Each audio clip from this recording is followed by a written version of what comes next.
Right guys, here we are. Welcome back to the channel. Welcome back to another experiment on the channel. Today, another Man United one.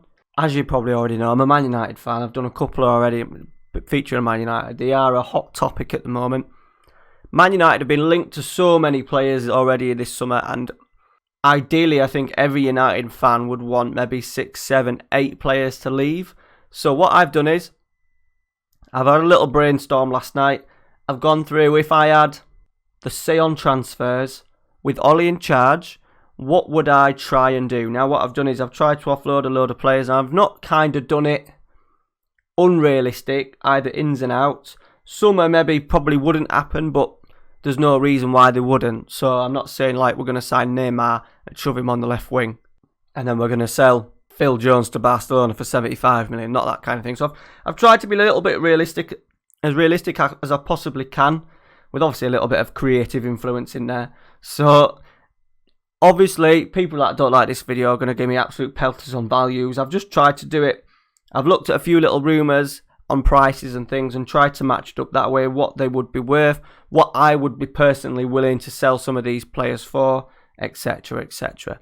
So what we're going to do is we're going to go through the outs first, and then we'll go through the players that I've brought in.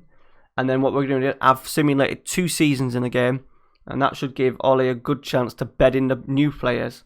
Alright, and we'll have a little idea of why I've picked the players in particular for Man United to sign. Alright, so let's dive in to the first one. Right, no surprise. Well, might not be surprise. For me, Paul Pogba, get him out. Look at his fucking face in this picture. Just an absolute dick.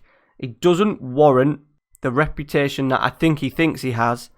I think the changing room would be a lot better place without him. I think I've built a better midfield without him in it. The 120 million that I think is generous in terms of, I think if Juventus end up paying for him, I think they might end up paying more than that. So I've been a little bit generous in that way, because no way do I think he's worth 150 million. I think if Man United get 100 million for him, I think they've done quite well. So I've gone 120, like the mixture between the 150 and 100 that's sort of like been rumoured. That frees up not only wages, gets him out of the dressing room, gets him out of the club, and we can buy a couple of players from that with that 120 million. Alright, next one, Lukaku. Now, he is linked to leaving. He's probably guaranteed to go to Inter Milan, but I've put a little twist on it. Now, we're selling him for 25 million to Inter Milan, which you would say is an absolute disgrace, even though he's a bag of shit.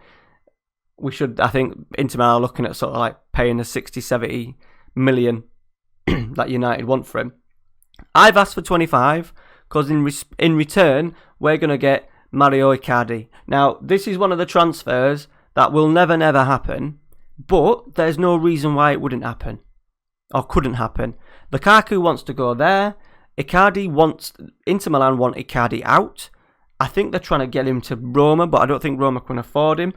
I've based that on Icardi being about 45, 50 million, which I think if Roma were going to buy him, I don't think they were going to ever be able to afford that price. So that is the idea behind it.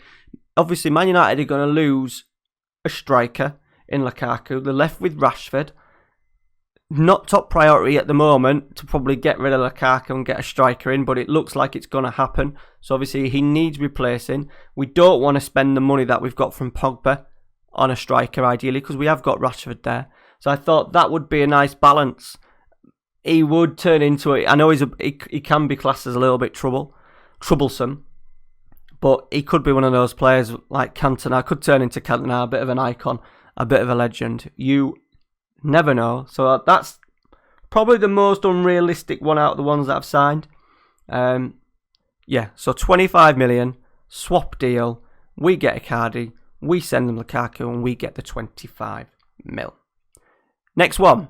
Okay, Anthony Martial. I don't like him. He's had his chance. I think it was rumoured that Ole Gunnar Solskjaer wanted to get rid of him anyway.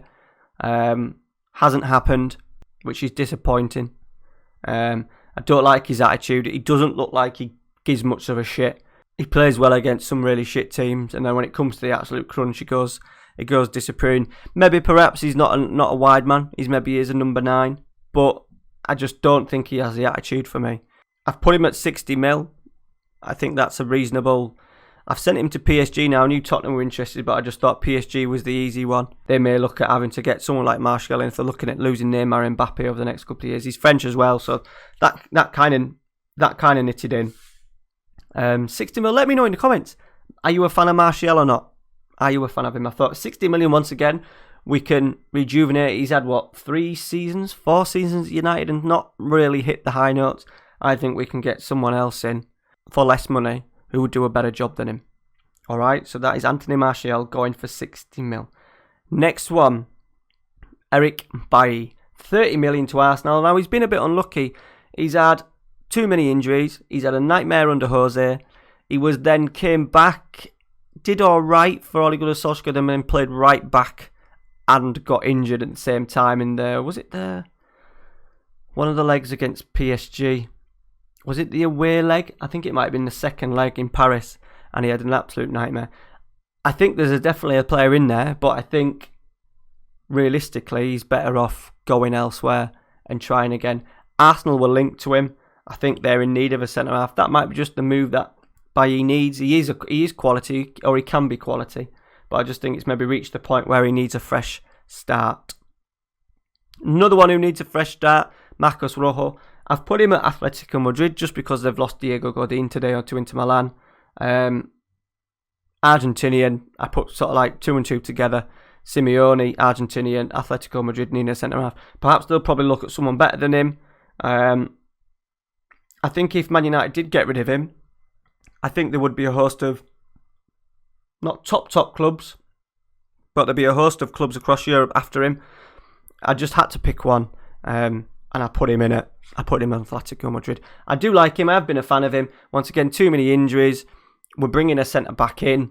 I'd rather keep Smalling, Jones and Lindelof, which I'll explain why in a minute. So he needs to go. We don't need any more than 4 centre-halves. So Rojo, 20 million to Atletico Madrid. Next one, Darmian, 10 million, Juventus. I think they've been linked to a lot. I think they'll also probably going to lose Cancelo to Manchester City. So that makes sense. I got high hopes for him when he came in. I actually was quite excited. I do like the idea of having a strong fullback, not necessarily bombing forward. I did like the idea of that when we signed him, but he's not materialised. The games that he's played in the season just gone, he did struggle. He did struggle a fair bit. 10 million I think is a fair price. We've obviously lost out on that in terms of cash. I think we paid around 20 million for him, I think. So we've definitely lost on him. But he's a player that I think will need to go. There's no reason why now when we've got Aaron Wan-Bissaka that we're going to keep him. Right, last one out. Alexis Sanchez, loan deal. I don't think there's anywhere on earth we can get any sort of money for him. Now, I've sent him to AC Milan because it's a basket case club. I've put in the thingy as well that we're paying half of his £400,000 a week contract. So we're paying 200,000 of it. I think in real life, realistically, if he's not going to pull his weight and he's going to be a bit of a nightmare in the change room, I don't know what he's like. Don't know if he's just struggling for confidence or form or if he's actually just a dick who's given up. If that's the case, quite happy. Let someone pick him up on loan. Pay not all of his wages, but even pay some of it, maybe half of it, to cover the costs. That 200 grand you can use elsewhere in the wage budget as well. So that's my thoughts behind that. It's a shame. Everyone was pretty excited when he came through the door and it just hasn't happened for him. We may prove to be wrong. I think he'll stay at Man United because no one's going to be able to afford him. And then you never know. You never know what we might get out of him next season. Right, so that's the out. £265 million out.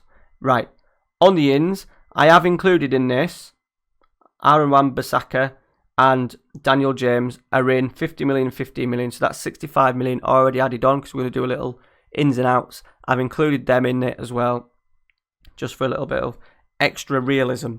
Right, first player in, Hirving Lozano. I do not understand why Man United have not signed this guy. He was reporting about April time that he wanted to sign for Man United. He wanted to sign for him. Now, he's pretty much, he's been on the verge of signing for Napoli for about 6 weeks now and it's still not been done. So I'm just hoping that Man United, I think a fee of 40 million quid has been agreed. PSV are happy for that to happen. So why on earth have we not signed this guy yet? Albeit, to be fair, he's a little bit underrated in the game. He is still young. I think he starts the game at 23 as well, so, or even maybe 22. He starts the game at 22, so he's got definitely the potential. 40 million, him over Martial any day. He's hungry, he works hard, he's a handful. I think that's the type of Man United player that I want to see at the club this summer. So there's the first one, Hirving Lozano. Right, next one in, Giovanni Lo Celso. From Real Betis. He's had a fantastic season with Betis. And he scored something like 11 goals and 16 assists. So I think he might have even 16 goals and 11 assists. Can't remember which way around it. Can play attacking mid. I would put him in a centre mid. So I'm looking at playing sort of like a 4-1-2. Then 2 wide men, 1 centre forward. I think he would be a great addition. He's all action. Loves to get the ball and run at players. He's obviously very good scoring goals and getting assists. He's rumoured to be leaving. I think he's pretty much set because Betis didn't qualify for Europe, I don't think. I think he's set for leaving Betis. Tottenham, I think, wanted him. I still want him. I've put it at 60 million. I think, give and take, there was a rumour of 50 odd million. So I've put it at 60. I know Betis are wanting to get the highest price possible for him. He's not, once again, the only thing is he's not absolute a world beater in the game. I think he'll definitely get a boost for FM20, especially if he gets a big move. But I've put him in. I think he would be an awesome addition. Really, we should have had it more with Pogba picking up the ball and driving through the midfield. It would really be good to see. We're a little bit static in there. It'd be really good to see a midfielder getting hold of the ball and running at players from deep. So that's what I've gone with Celso. Right, next one. Julian Weigl, or Weigl. We'll go with Weigl. Deep line playmaker. Replacement for Matic, who's still at the club. I didn't actually get rid of him because I can't see Man United offloading him this summer. Nothing's really been linked. I've gone for Weigl just mainly because he's obviously young, so he fits the criteria that maybe Ollie's looking at and what the club's looking at. He hasn't played a great deal since Witsel signed for Dortmund. Lucien Favre, I think, has played him as a centre half a bit as well, which hasn't helped him. I think he's maybe looking at a move. It is linked that he's going to go to either PSG or even Arsenal for 30 million euros or 30 million squid. I've put him at 30 million quid. He turns out to be pretty decent in the game. He normally heads to sort of like Manchester City in the games that I've seen. I think he would be a cracking addition to United, sitting in front of the back four, getting hold of the ball and playing and getting it to people like Celso, Lozano out on the wing. I think he would be ideal. Fits the bill, as I said. £30 million rumoured. I think in today's money, that is an absolute bargain. Right, on to the biggest spend. Kalidou Koulibaly. Now, not only is he incredible in the game, it is a bit of a must. I've put it at 85 million, which I think is what Napoli are sort of like asking for. So it is a lot of money. He would be, I think, alongside I've got him alongside Chris Smalling. I think them two together would be very strong, very, very solid. Not the best on the ball, but I think when you've got someone like Weigl sat in front who can play a little bit, them two just good, strong, rugged centre-halves. I think Koulibaly and Smalling would be an ideal partnership. Napoli have also signed Manolas today, so that's a strange one. Hoping that they're expecting Koulibaly to leave and now they've got Manolas in, they can then afford to lose Koulibaly. Hopefully that's the thinking behind it.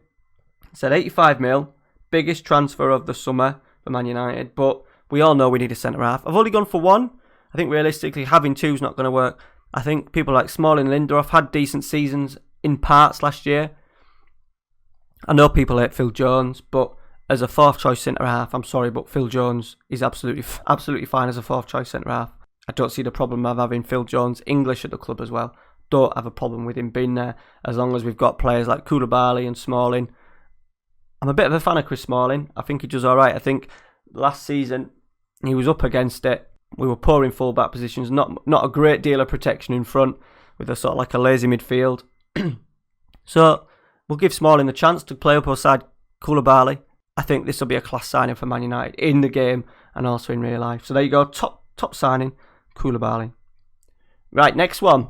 Right, we need another wide player, either a winger on the left or a winger on the right or an inside forward, whatever you want to call him.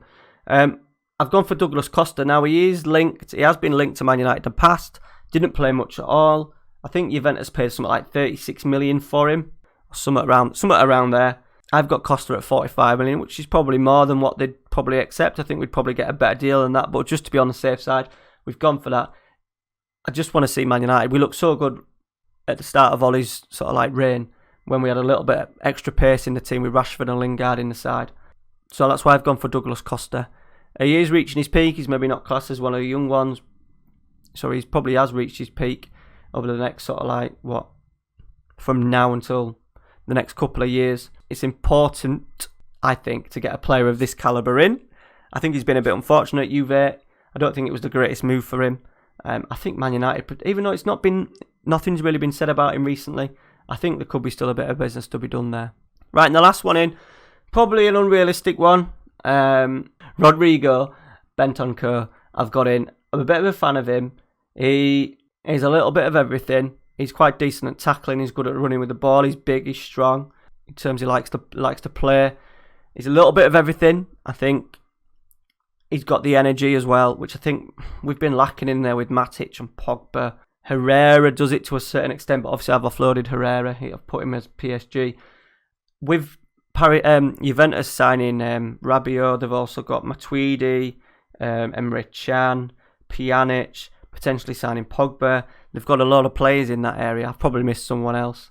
I'm pretty sure I've missed someone else. But I just thought he fits the bill as well for Man United. Something that they really need, an all-action sort of like centre midfielder. He can play in, he can go deep, he can play in the middle, he can probably even play out wide at times. I think he's actually played, even though I don't think we'd ever play him out there. We'd need to play him out there. I've put him at 65 mil. The only thing is that I'm pretty sure Boca have 50% sell-on clause, which I think means that would drive the price up even more, I think, for Juventus. But I've put that as an outsider. Potentially it could be done, especially if you've out, depending on how desperate Juventus are to sign Pogba. There could be something done there. I think him alongside Celso with Weigl in behind, I think that's a very, very good central midfield. Complete reshuffle, I know. Ideally, we know Man United aren't going to sign, 1, 2, 3, 4, 5, 6, 7, 8 players this summer. It's not going to happen. There's no reason why it shouldn't. If they can get players out, which I'm sure they can this summer, there's no reason why we can't get a load of players in. So they're the transfers that I've done. It does mean that we sold a total of 265 mil. We spent, including the 50 from Aaron Wan-Bissaka, 50 mil, Daniel James, 15 mil. We spent 390 million. So that's a net spend of 125, which if you think about it, I think Man United will be looking at spending that anyway. So I've not done bad there, I don't think. I don't think it's actually going to work well in the game because we've sort of like obviously players like Martial, Pogba, Sanchez, Bailly, Lukaku are very good in the game. So I think that might backfire on us a little bit, but we'll see how they get on. Obviously players like Celso, Weigl, Koulibaly. I think Costa will be fine and Bentancur will be fine. But I don't think actually we're going to be as strong in terms of the game. Let's dive into the game now. So I've said I've done 2 seasons. We're going to just quickly go through, see how they've done. First of all, has Ole Gunnar Solskjaer still got a job? And the answer is, yes he has. Yes he has. First of all, you can see Kieran Tierney is there, signed, obviously, left back. Now, people said Luke Shaw had a good season. I'm not a big fan of Luke Shaw at all. I don't think he's that good going forward. I don't even think he's all right defensively. He's just a bit of a 7 out of 10 kind of guy. I think if United are in a much stronger position in terms of players, I would probably look at replacing him.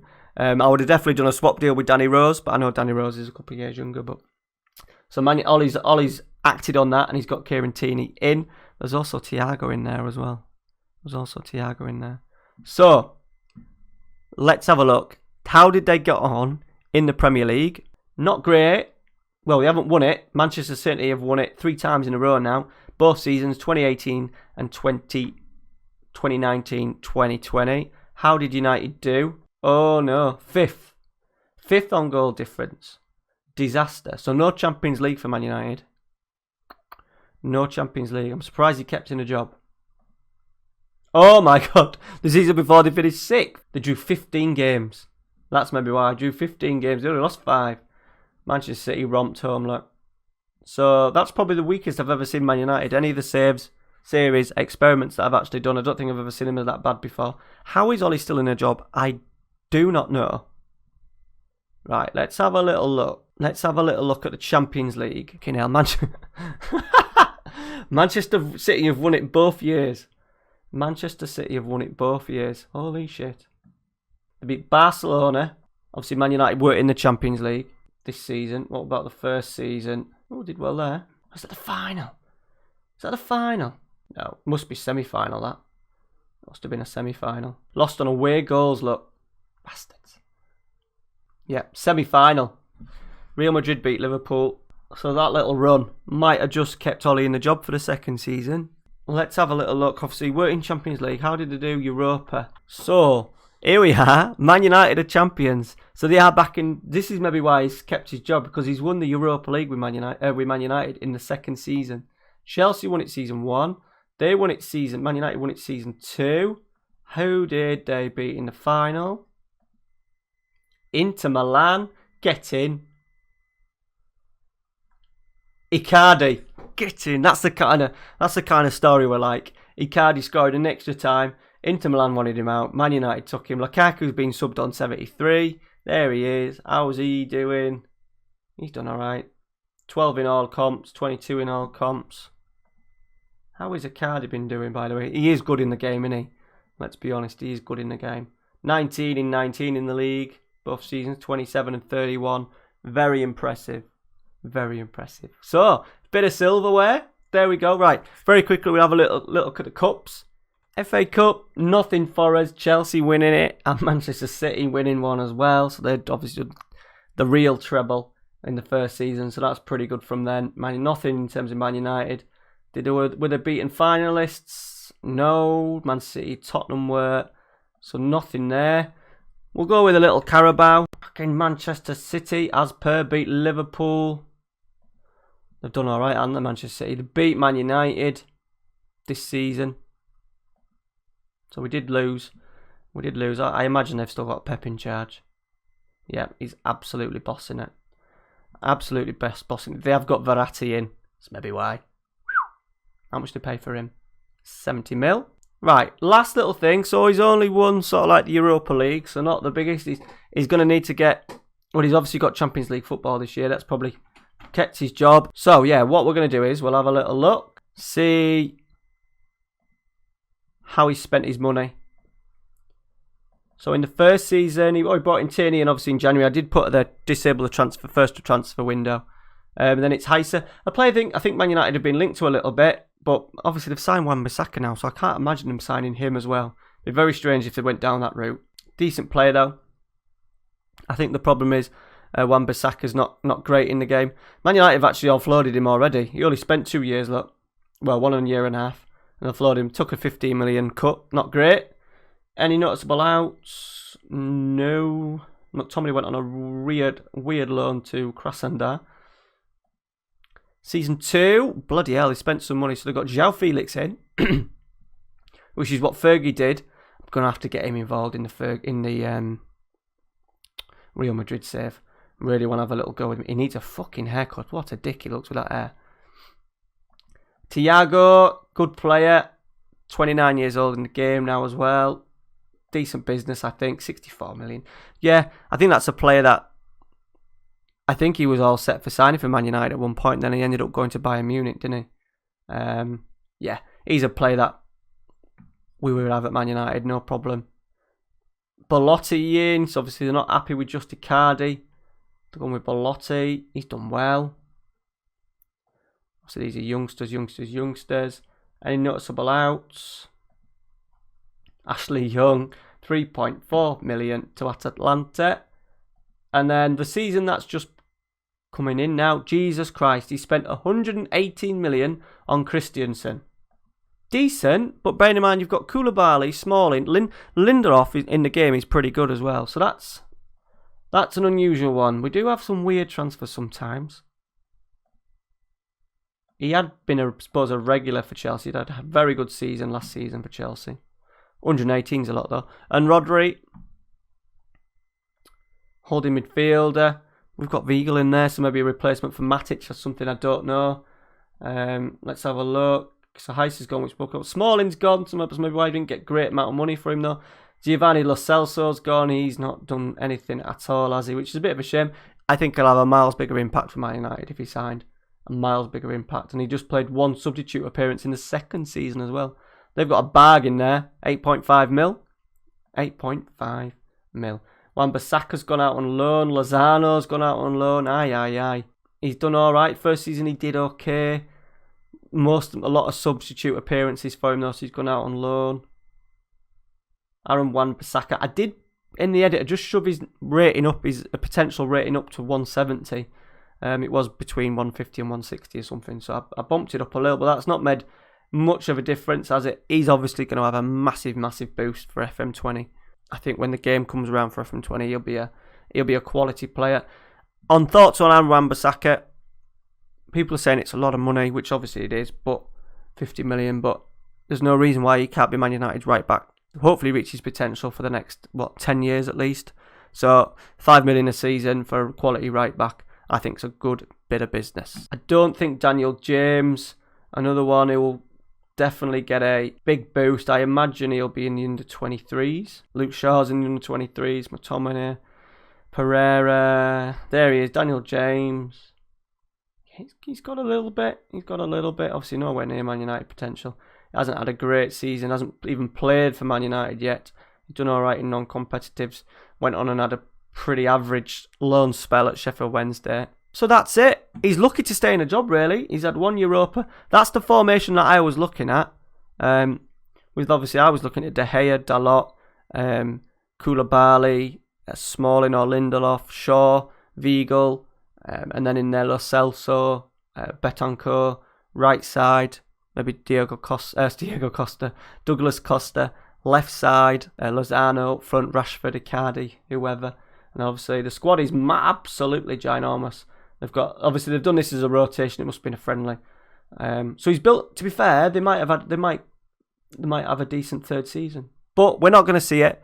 That is it for today, guys. I have got a new experiment dropping on Friday. I have promised to people, the managers at lower level, that will come out. First episode will be out Friday. I promise. I just had a brainstorm of this while going through Man United transfers at the weekend. I thought, yeah, let's give it a little go. It's not worked out great. I think we said in the last experiment with Fergie was in charge, and we'd had the success that he had. Was it 2 Premier League titles, Champions League, and a Carabao Cup in the 5 years? I know Ollie's only had 2, but he's finished 5th and 6th. Only a Europa League to show for it as well. Not great. So guys, that is it. If you enjoyed today's episode, please leave a like. Subscribe if you are new, and we will see you for loads of other episode series going on this week. We've got uploads Wednesday, Thursday, Friday, Saturday and Sunday again this week on the channel. Cheers guys, thank you very much for watching. See you later.